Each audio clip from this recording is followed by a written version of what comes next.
Carole et Nolwenn, bonjour. Bonjour. Bonjour. Alors, on se retrouve en fin de Ludovia, harassés par la chaleur, la fatigue et tout ce que vous avez fait.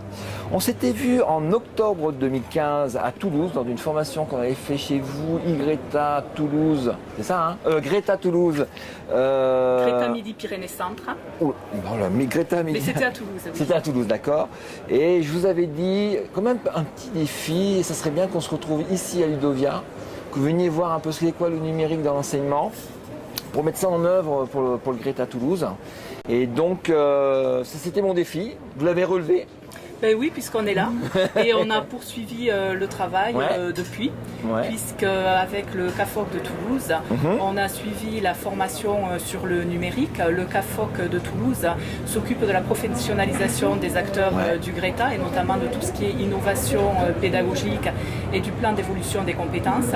Et c'est dans ce cadre-là qu'on a été conviés d'abord au séminaire sur le numérique en octobre 2015, puis à la formation sur le numérique, sur la multimodalité des parcours de formation intégrant le numérique, et puis aujourd'hui à Ludovia, l'université d'été. Alors ça a dû vous choquer un petit peu par rapport à une formation CAFOC, ce qui se passe ici, c'est moins formalisé, c'est pas tout à fait pareil. C'est très complémentaire et on retrouve des points communs, donc on s'y retrouve complètement. D'accord. Alors qu'est-ce que vous avez vu de sympa? Je te fais un coup de coude pour que tu gardes le micro. Qu'est-ce que vous avez vu d'intéressant que vous allez, ici à Ludovia, vous allez utiliser pour vous et puis proposer à vos collègues? Alors, ce que j'ai trouvé intéressant à Ludovia, c'est l'aspect concret des ressources pédagogiques numériques qu'on nous propose. C'est l'aspect très facile d'accès et utilisable immédiatement. Par exemple, l'intervention hier de Stéphanie Wanser sur le thème de favoriser la compétence orale et culturelle grâce au numérique. Elle propose tout un panel de ressources pédagogiques numériques qu'on peut utiliser en FLE, puisque c'est c'est mon domaine. Ah ouais, tu es dans le FLE aussi. Voilà, dans le FLE, je suis responsable d'une antenne d'insertion et je travaille avec des formateurs en français, FLE, alphabétisation, etc. Et ces ressources-là peuvent être utilisées en FLE. Et ces ressources-là constituent une pédagogie du plaisir, ce qui est important pour maintenir la motivation et l'intérêt de nos stagiaires. Ces ressources-là ouvrent aussi des perspectives pédagogiques pour individualiser d'autant plus nos parcours de formation. Elle a notamment présenté une séquence pédagogique en présentant un avatar, c'est un petit bonhomme qu'on peut... Ou une petite bonne femme. Oui, on peut choisir effectivement. On construit son avatar, je me rappelle. On choisit la couleur des cheveux, on l'habille de différentes façons et cela permet de travailler le vocabulaire pour se présenter ou pour présenter quelqu'un. C'est une façon très plaisante, aussi bien pour les enfants, ça a été fait pour les enfants, mais ça sera plaisant également pour les adultes. Et puis on a vu que Stéphanie, elle vient d'Allemagne, c'est une prof en Allemagne. C'était facile avec une tablette, elle a fait ça, de prise en main, d'appropriation de l'outil pour générer des séquences super rapidement. C'est très intuitif et vraiment à la portée de tout le monde. Ça t'a plu? Oui, parce que ça demande pas des compétences numériques extraordinaires. Donc on s'y met immédiatement. Et puis un vrai intérêt pédagogique, une vraie utilisation. D'accord. Et tu as même un deuxième coup de cœur. Oui, alors le deuxième coup de cœur concerne Mad Max, qui est un site internet. C'est pas le cinéma, Mad Max. Qui permet. C'est pas le film. Qui permet de créer un journal ou un magazine numérique. D'accord. Alors moi je suis formatrice et responsable d'une antenne d'insertion.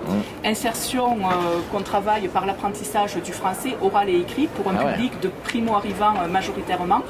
Et chaque année on mène un projet pédagogique qui donne lieu à un travail rédactionnel et un travail concret qui se concrétise la plupart du temps par un support papier.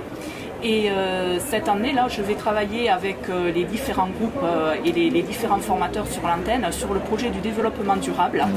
Et j'aimerais transposer Mad Max sur la formation continue pour adultes en créant un journal numérique sur lequel les stagiaires, accompagnés du formateur, pourraient écrire, rédiger des articles, réaliser des interviews, mettre des vidéos, ce qui leur permettrait de travailler l'oral et l'écrit dans un contexte concret, en immersion.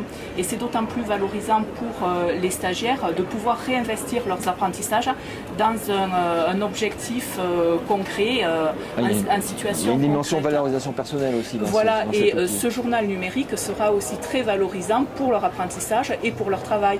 Ils pourront le montrer à leur famille. C'est quelque chose qu'on pourra aussi montrer en interne aux collègues et à nos financeurs. Tu veux faire ça quand à la rentrée là? On va le commencer à la rentrée. Et voilà, à la rentrée. D'accord. Merci Carole. Elle est Avec bavarde, plaisir. tu as vu plein de choses. Hein. Nolwenn, qu'est-ce que tu as vu toi? Oui, alors moi en fait, j'ai glané et été sur un certain nombre d'ateliers là, depuis 2 jours. Ce que je retiens, donc, puisque je suis aussi la même formation que Carole avec le CAFOC, hein, sur responsable du dispositif et numérique. Donc moi-même je suis responsable du dispositif donc, au sein du GRETA Midi-Pyrénées-Ouest à Auch. Alors je n'interviens plus, puisque j'étais anciennement formatrice, je n'interviens plus directement en face à face avec des stagiaires, mais je travaille sur la coordination des actions de formation du service sur lequel je suis. Donc moi je m'occupe du bâtiment et de l'industrie sur ce GRETA. Par contre, je viens ici, dans le cadre de cette formation et sur Ludovia, prendre des informations sur qu'est-ce que je pourrais proposer et impulser auprès de mon équipe pédagogique. Donc, ce qui m'a intéressée, donc j'étais à 2 ateliers notamment avec l'association Inversion la classe. Ouais. Donc un hier après-midi sur la scénarisation. La scénarisation et puis l'individualisation aussi. Que pouvait apporter l'individualisation et l'utilisation de capsules vidéo, etc. dans le système d'une séquence pédagogique en classe inversée. Et en fait, ce dont je me suis rendu compte, c'est qu'en fait, là, il y avait essentiellement des enseignants de la formation initiale. Mais j'ai retrouvé énormément d'informations et de témoignages qui sont en lien avec la formation que je suis aussi avec le CAFOC. Donc en fait, il y a beaucoup de méthodes et d'outils qu'on peut utiliser à la fois sur l'initiale et la formation pour adultes. Voilà, donc cette cohérence sur les deux systèmes pédagogiques, les deux organisations pédagogiques. Et cet après-midi, j'ai participé aussi à un Fab Camp sur la création de capsules vidéo avec toujours la même association. Avec l'association Inversion la classe. Ouais. Et en fait, je m'aperçois également qu'il est très facile, même si on n'est pas des experts du numérique, de pouvoir créer des outils, notamment dans ce cadre-là aussi de classe inversée. Voilà. Ah ben voilà, donc mise en œuvre. Eh bien, moi, mise en œuvre pour déjà inciter mes formateurs tu vas le faire, tu vas leur montrer ça, tu vas faire un retour. Tout à fait, oui. Tu as assez bien web, j'ai vu que tu as pris plein de notes. Alors j'étais aussi ce matin à l'atelier MOOC, MOOC et classe inversée. Donc dans le cadre d'un projet européen ecolearning.eu avec c'est 14 pays européens avec 14 intervenants et aussi dont deux MOOC qui ont été créés en français.